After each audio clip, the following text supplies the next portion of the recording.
Tá sendo ouvido nesse exato momento, Poliana. Vamos aqui, Poliana. Tá? O Johannes do DEC. Lembra do caso da Mariana Tomás? Aquela estudante de medicina que foi encontrada morta lá em Cabedelo? Vou com Poliana Sorrentino. Tá acontecendo audiência de instrução no Fórum Criminal. Vai contigo, Poli. Vai lá aí, Poli. Isso, Erli. Bom dia para você, bom dia para todo mundo que está acompanhando o programa O Povo na TV. Neste exato momento, o Johannes do DEC está passando os detalhes relacionados aos últimos momentos em que esteve com a estudante de medicina Mariana Tomás, justamente para a juíza que preside aqui a segunda audiência de instrução em torno deste caso, a juíza Franciluce Rejane de Souza, do primeiro tribunal do júri. Vamos acompanhar. Fazer aqui para vocês disserem que eu fiz alguma coisa. Então eu neguei, eu não sabia do que se tratava. Se, contudo, todavia, os legistas tivessem dito a mim, perguntado, olha, foi constatado substâncias e você quer fazer, aí, mas eu não sabia do que se tratava, não sabia de nada. Mas lhe foi oportunizado, foi perguntado se o senhor desejaria fazer o mas exame. Não falaram toxicológico, falaram exames. Mas aí ele está sendo questionado, Erli, sobre ter encontrado um saco dentro do apartamento dele, depois de terem sido feitos exames também no corpo da Mariana, ter sido observado que ela teria feito a utilização de substâncias como cocaína. Por isso que a juíza está fazendo esses questionamentos para ele nesse momento. Mantiveram relações sexuais, o senhor e a vítima? Sim. Com penetração? Não teve penetração. É isso que eu estou falando. Eu vou ter que entrar em detalhes que eu não gostaria, mas é essencial, assim. E não teve penetração. Teve uma acusação de um crime de estupro, há necessidade de forma respeitosa, mas sim, há necessidade de se apurar isso. Por isso que eu estou falando. Certo? Eu estou perguntando ao senhor se houve penetração. O senhor está dizendo que não houve penetração. Houve apenas a introdução da extremidade peniana. Foi o máximo. Não deu tempo de fazer mais nada, não deu tempo de continuarmos nada, porque, infelizmente, a Mari começou a passar mal. Entendeu? Foram de 6 a 8 convulsões. Foram de 6 a 8 e a cada convulsão ligava para o SAMU. Se a meritíssima pegar o processo, a meritíssima vai ver que são mais de 12 chamadas para o SAMU. Inclusive, de acordo com o depoimento dos socorristas, quando o SAMU chega, passa a ambulância direto, eu saio atrás da ambulância gritando para eles voltarem. Porque eu tinha esperança e eu queria que a Mariana estivesse bem. Foi por isso que eu me desesperei. Exatamente isso.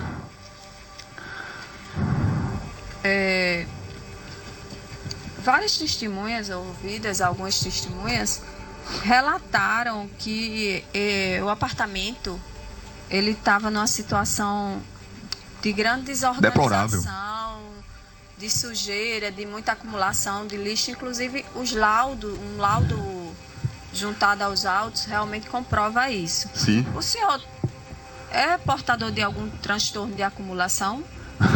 Não, meritíssima, não era portador. Eu era portador de transtorno de trabalho excessivo. Porque, na realidade, se meritíssima verificar nas fotos, vai ver que o que estava sujo de fato era o ambiente o qual Mariana não se encontrava, que era outro ambiente. O primeiro ambiente que eu estava com Mariana, ele estava desorganizado. Ele estava com mala espalhada, ele estava, enfim, com televisão fora do lugar, estava desorganizado. E foi justamente por isso que, de acordo com as imagens de câmera de segurança, eu peço para a Mariana esperar um pouco para organizar a parte que nós íamos ficar, né? E ele estava desorganizado, estava sujo e deplorável, eu admito isso, porque eu vivia trabalhando, eu mal parava em casa, eu dormia por inúmeras vezes na casa da minha mãe, entendeu? E lá eu ia durante o dia para fazer trabalho. Nesse apartamento, o senhor residia normalmente? Sim, residia normalmente. Porém, ultimamente, nos últimos dias, eu não estava dormindo lá, tá? Eu estava dormindo na casa da minha mãe. E eu ia para lá para resolver algumas coisas do trabalho. Não tinha tempo, a faxineira iria fazer a limpeza. E por eu estar em correria do trabalho, eu pedia para ela esperar e aguardar. No entanto, eu quero deixar um adendo que Não, foi outro... bem simples a pergunta. Se o senhor tinha algum transtorno de acumulação... Não, eu tinha transtorno de trabalho excessivo. De acumulação que... Não. O que acontece, essa questão da acumulação, e que no outro ambiente dá para ver... que não, certo? A gente passa só para finalizar, Meretíssima, por favor. Pode dizer. Eu baguncei de propósito o outro ambiente, porque eu sempre fazia sangria do trabalho. Então, a minha tática de evitar um furto, né, era espalhar o lixo e deixar o dinheiro da sangria espalhado em pontos específicos, para que, se alguém entrasse no meu apartamento, não conseguisse achar o dinheiro da sangria que eu fazia periodicamente e constantemente. Me explique o que é sangria, me desculpe a ignorância. Sangria é o dinheiro do fluxo do caixa, em que eu tirava, né, o dinheiro para não ficar no escritório, então eu tirava, né, para guardar em casa. Então eu fazia isso periodicamente, 3 em 3 dias, 2 em 2 dias, e eu colocava no saco, misturava com os lixos, porque para mim era a forma mais segura que eu encontrava de guardar dinheiro. Caso alguém entrasse, não iriam achar. E aproveitando que o IPC não conseguiu achar os dinheiros que estavam espalhados. Certo. Essa pergunta foi justamente para responder aqui a algumas questões trazidas pelas testemunhas mais recentes, que disseram que o apartamento estava muito bagunçado, que tinha muito lixo. Agora ele vai ser questionado sobre os processos relacionados à violência doméstica. Por relacionamentos abusivos anteriores com outros relacionamentos, Daqui certo? a pouquinho, Erli, a gente volta com mais detalhes isso. Aqui direto. Na realidade, Aqui, é um processo. No primeiro tribunal do júri, lembrando que quem está sendo ouvido é o casos, Johannes inúmeros casos. Dudek, É apenas um processo de quebra de na medida. morte É o que eu tenho. da estudante Fora de isso, medicina fora o âmbito Mariana processual, Tomás. o que eu tenho são 2 medidas protetivas feitas por 2 ex, fora essa terceira que foi a última, que eu quebrei a medida. Então, o meu processo relacionado... Então, o senhor tem quantas medidas protetivas para a gente... 3. O senhor tem 3 medidas protetivas. 3. São 3 vítimas diferentes. 3 relacionamentos. São 3 relacionamentos diferentes, no entanto, paralelos entre si simultaneamente, que resultou nas medidas. Elas se cruzaram, descobriram que isso estava ocorrendo. Então, por isso, apenas por isso, eles quiseram fazer as medidas. Se a Meritíssima pegar as datas das medidas protetivas, a Meritíssima vai ver que todas coincidem no curto período de tempo.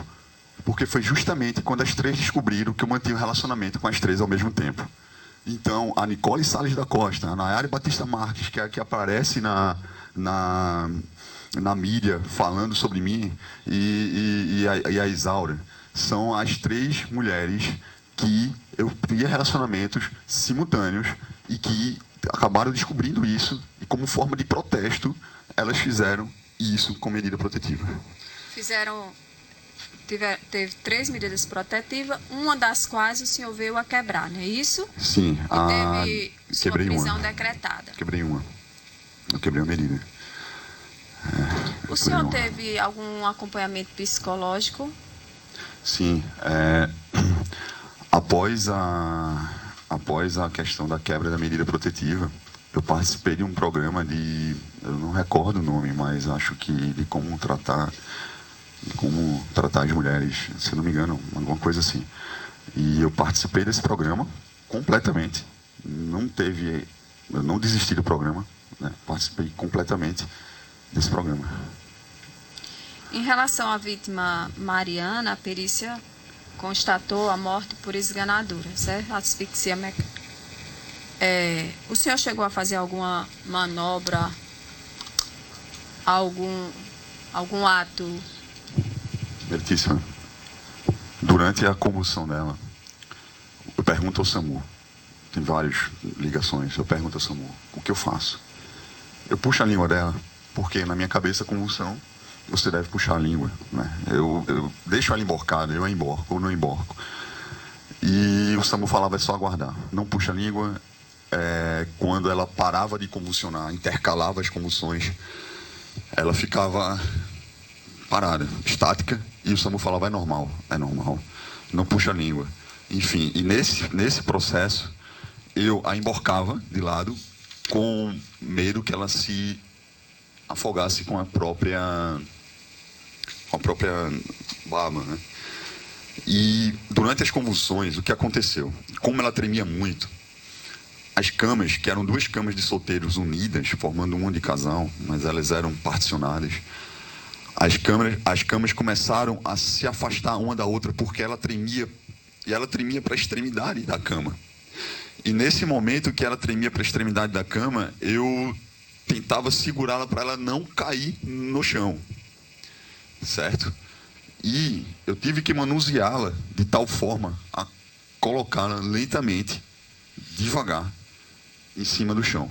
Até porque eu pensei, se for para fazer uma massagem cardíaca, precisa que ela esteja sobre o chão.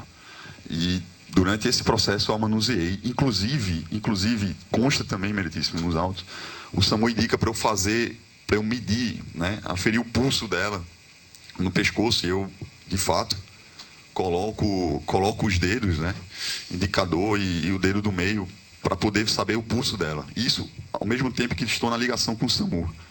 E eu fiz todo esse manuseio, digamos assim, com a Mariana, até que eu a coloquei no chão. Ela não caiu no chão, ela ia cair no chão, e eu a segurei, porque ela tremia, e ela estava indo para a extremidade. O senhor tem conhecimento dos laudos juntados aos autos?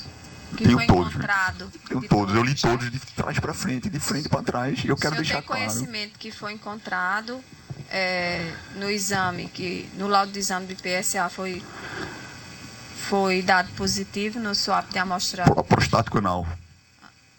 O senhor tem conhecimento? Tenho, né? mas eu quero, pelo amor de Deus, meritíssima, me deixa cruzar os DNA, me deixa as minhas provas técnicas, para que eu mostre que eu não fiz isso. Eu quero pegar esse DNA prostático que está lá e mostrar que não é o meu, ou que sei lá o que for que apareceu lá. Não houve sexo anal, não houve sêmen anal, como fala nos laudos. Eu li esse laudo de trás para frente, de frente para trás, e é notório, meritíssima, é notório as contradições do laudo, é notório. Eu peço, pelo amor de Deus, deixa minha defesa trabalhar, por favor. Eu não esganei a Mariana.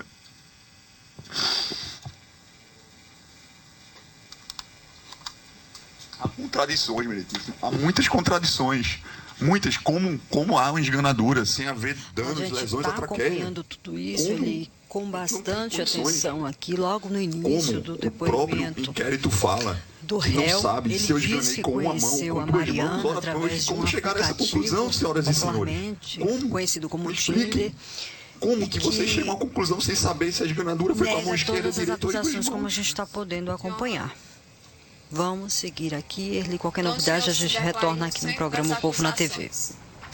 Obrigado, Poliana Sorrentino. Estou prestando atenção atentamente. Eu acho que você também. Isso aqui é o Johannes Dudek, tá? Ele é o suspeito daquele caso da Mariana Tomás, daquela jovem do período de 6º período de medicina, que foi encontrada morta lá no Cabo Branco, aqui em João Pessoa, que repercutiu muito. Ele está conversando com a juíza, está dizendo algumas coisas, está tentando convencer a juíza aí. A juíza volta a perguntar a mesma coisa mais uma vez para ele responder. Daqui a pouco a gente volta com essa informação aqui, tá? Com essa informação a gente volta já com Poliana Sorrentino. Seja bem-vindo, nosso Povo na TV já está na tela, vai Júlio!